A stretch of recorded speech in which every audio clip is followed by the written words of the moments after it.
नमस्कार दोस्तों, मेरा नाम डॉक्टर वसुंधरा कौशिक है and welcome back to brain crash meds. आज के वीडियो में हम बात करेंगे मटीरिया मेडिका के सीबीडीसी सिलेबस के ऊपर। इसके ऊपर हम पहले भी एक वीडियो बना चुके हैं। अगर आपने वो वीडियो अभी तक नहीं देखा है तो उसका लिंक मैं डिस्क्रिप्शन बॉक्स में डाल दूंगी, आप जाकर वो वीडियो देख सकते हैं।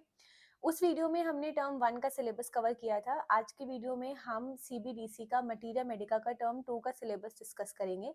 मोस्ट इम्पॉर्टेंटली हम ये डिस्कस करेंगे कि अगर आपके एग्जाम्स पास हैं और आपके पास बहुत ज़्यादा समय नहीं है मटीरिया मेडिका की इतनी सारी ड्रग्स पढ़ने का, तो किसी भी मेडिसिन में या किसी भी ड्रग में आपको कौन सा पार्ट है जो मोस्ट इम्पॉर्टेंटली आना ही चाहिए, जो कि एग्जाम पॉइंट ऑफ व्यू से काफ़ी ज़्यादा इंपॉर्टेंट है।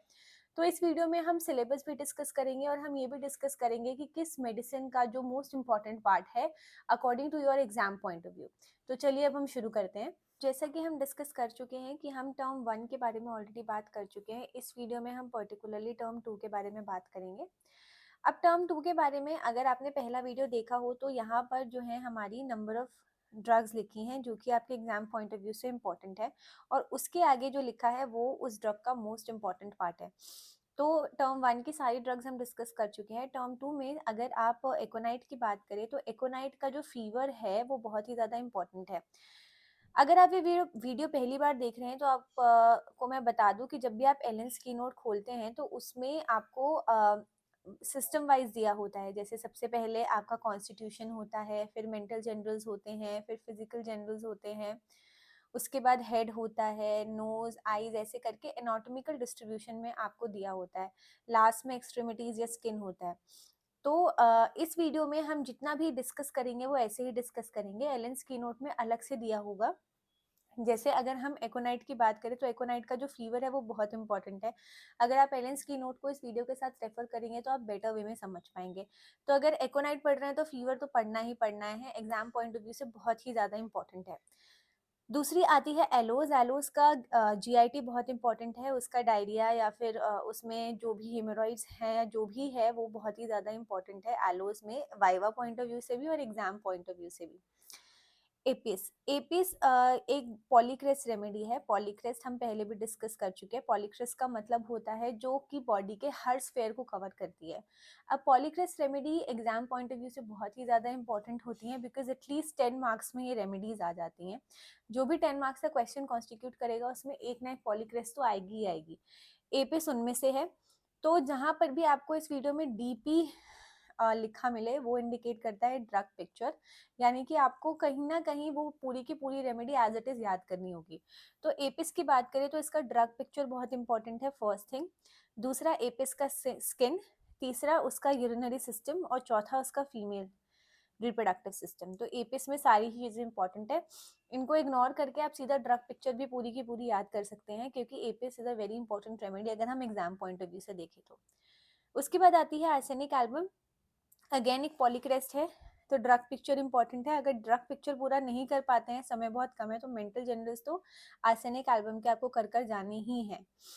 उसके बाद आती है बेलाडोना। बेलाडोना फेमस है अपने फीवर के लिए, जस्ट लाइक एकोनाइट। तो बेलाडोना का फीवर बहुत इंपॉर्टेंट है। पॉलीक्रेस्ट है इसलिए इसकी ड्रग पिक्चर इंपॉर्टेंट है और इसका हेडेक इंपॉर्टेंट है। उसके बाद सिना।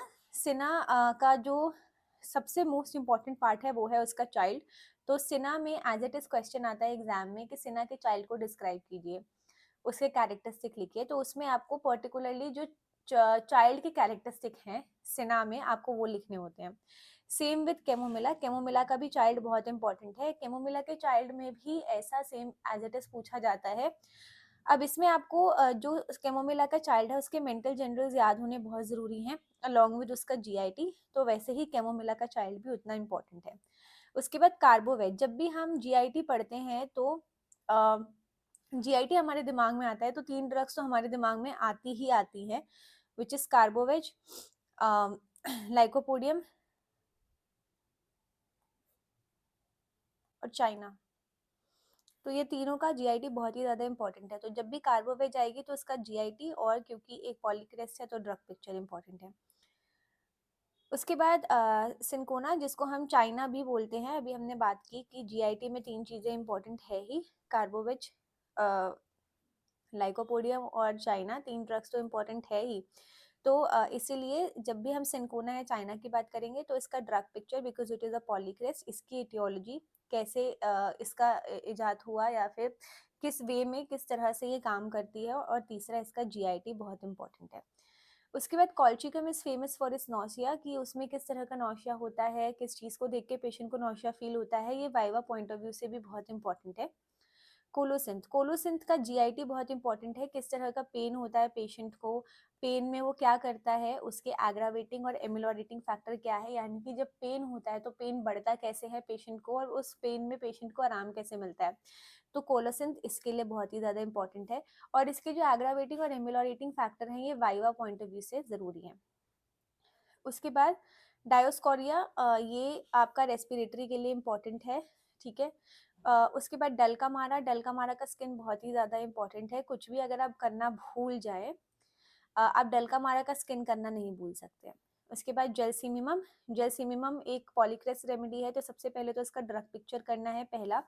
दूसरा जेलसिमिमम का हेडेक करना है। अब हेडेक में जो मोस्ट इंपॉर्टेंट पार्ट है जेलसिमिमम का, वो ये देखना है कि वो एक्सटेंडिंग टू कहाँ है, यानी कहाँ से हेडेक शुरू हो रहा है, कहाँ को एक्सटेंड हो रहा है। तो ये जेलसिमिमम का मोस्ट इंपॉर्टेंट पार्ट है वाइवा पॉइंट ऑफ व्यू से भी। और उसके अलावा जेलसिमिमम का जो नर्वस सिस्टम है वो बहुत इंपॉर्टेंट है। इन दोनों की बजाय पूरा gelsemium as a drug picture cover करेंगे तो वो आपके लिए बेटर रहेगा। इग्निशिया, इग्निशिया एक पॉलीक्रेस्ट है, तो उसका ड्रग पिक्चर इंपॉर्टेंट है, और इग्निशिया का फीमेल रिप्रोडक्टिव सिस्टम भी बहुत ज़्यादा इंपॉर्टेंट है। लाइकोपोडियम, हमने अभी बात की थी कि जीआईटी में 3 आती हैं, कार्बोवेज, लाइकोपोडियम, चाइना, जिसको हम भूल ही नहीं सकते हैं। तो वैसे लाइकोपोडियम का जीआईटी बहुत इंपॉर्टेंट है। अदर देन जीआईटी एक पॉलीक्रेस्ट है तो ड्रग पिक्चर करनी ही करनी है।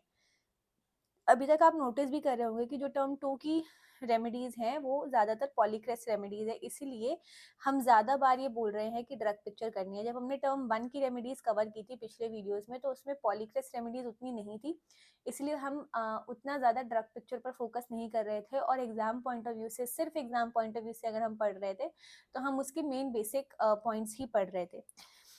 बट अदर देन दैट आपको पूरी ड्रग पढ़नी है, ये बात बिल्कुल ना भूले। जस्ट ये एक एक चीज़ें पढ़कर आप नहीं छोड़ सकते हैं। उसके बाद nux vomica, very very very important exam point of view से, specially for first year. Drug picture ही आप इसकी पूरी अच्छे से कर ले, बिकॉज ये मोस्ट आस्क्ड क्वेश्चन होता है। नक्स वोमिका, लाइकोपोडियम, ये यार जेसिमम, इनमें से कोई ना कोई एक ड्रग तो 10 मार्क्स में आती ही है। तो नक्स वोमिका का ड्रग पिक्चर, इसका जीआईटी और इसका मेंटल जनरल, तीनों चीज़ें बहुत इंपॉर्टेंट है। पोडोफाइलम, पोडोफाइलम का जीआईटी बहुत इंपॉर्टेंट है, कहाँ पर एक्ट करता है, किस तरह का डायरिया होता है, ये सब पोडोफाइलम में बहुत इंपॉर्टेंट है। पोडोफाइलम के स्पेशल पीस क्या हैं, जब आप पढ़ेंगे तो आप समझ जाएंगे, तो वो इम्पॉर्टेंट है। उसके बाद कॉक्यूलस, कॉक्यूलस का फीमेल रिप्रोडक्टिव सिस्टम बहुत इंपॉर्टेंट है।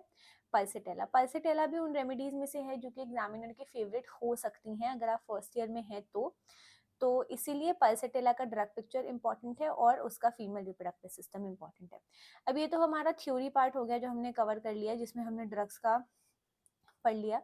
दूसरा पार्ट कॉन्स्टिट्यूट क्या करता है, जनरल एमएम। अब जनरल एमएम में जो सेकंड टर्म में है वो आपको बायोकेमिक सिस्टम ऑफ मेडिसिन को पढ़ना है। बायोकेमिक सिस्टम ऑफ मेडिसिन की थ्योरी क्या है, किसने दी थी, इसमें क्या होता है, कितने नंबर ऑफ बायोकेमिक सॉल्ट्स हमारे पास हैं होम्योपैथी में, और उन नंबर ऑफ बायोकेमिक सॉल्ट्स में से आपके सेकंड टर्म में आपको 5 बायोकेमिक सॉल्ट्स पढ़ने हैं। Calcarea fluor, calcarea phos, calcarea sulph, natrum phos, natrum sulph. Basically आपको इनके कैरेक्टरिस्टिक पढ़ने हैं कि किस चीज़ की डेफिशिएंसी में आप इन्हें प्रिस्क्राइब कर सकते हैं। तो ये था आपका टर्म 2 का सिलेबस। तो आई होप ये वीडियो आपको हेल्प करे टर्म 2 का सिलेबस एक बेटर वे में समझने के लिए, और also with your exam point of view आपको हेल्प करे मोस्ट इंपॉर्टेंट चीज़ों को सबसे पहले कवर करने के लिए। अगला वीडियो हम जल्द ही लाने की कोशिश करेंगे जिसमें हम टर्म 3 को कवर करने की कोशिश करेंगे। So I hope you like this video. Thank you very much for watching. Bye.